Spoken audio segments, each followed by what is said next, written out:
Olivia ya.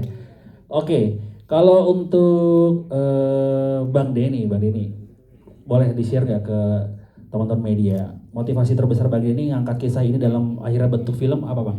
Apakah karena memang gue bisa nih angkat kisah ini karena juga yang pertama sukses gitu kan? Apakah butuh riset lebih dalam lagi atau segala macam Bang?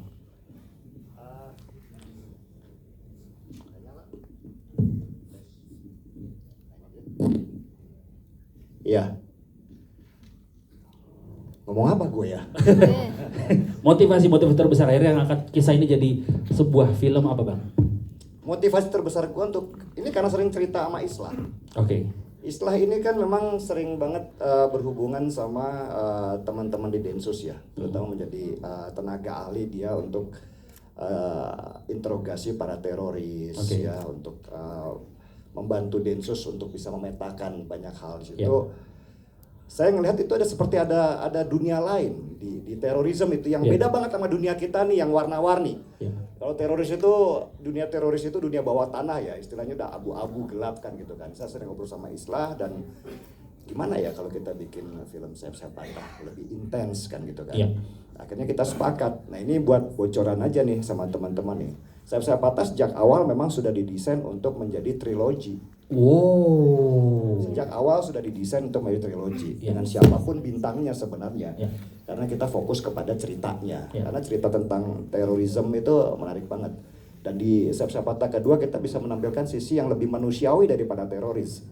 Ya, karena biar bagaimanapun orang kembali kepada sisi manusianya. Makanya kita taruhkan Askar punya Leong punya anak namanya Askar. Dan ini kan sebenarnya kalau kita melihat semua poinnya itu adalah tentang orang tua dan anak sebenarnya. Mau terorisnya, mau ininya, semua tentang hubungan orang tua dengan anak.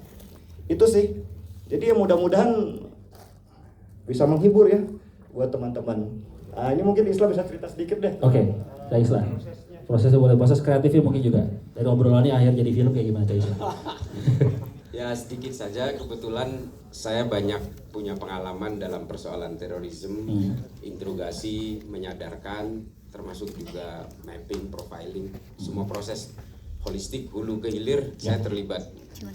Dan memang kemudian saya sama Mas Denny, kalau di Sayap-Sayap Patah 1 saya masih aktif bekerja di Densus, dan sekarang lebih banyak fokus di Sayap-Sayap Patah 2. Dan benar kata Mas Denny, film tadi menceritakan tentang hubungan bapak dan anak.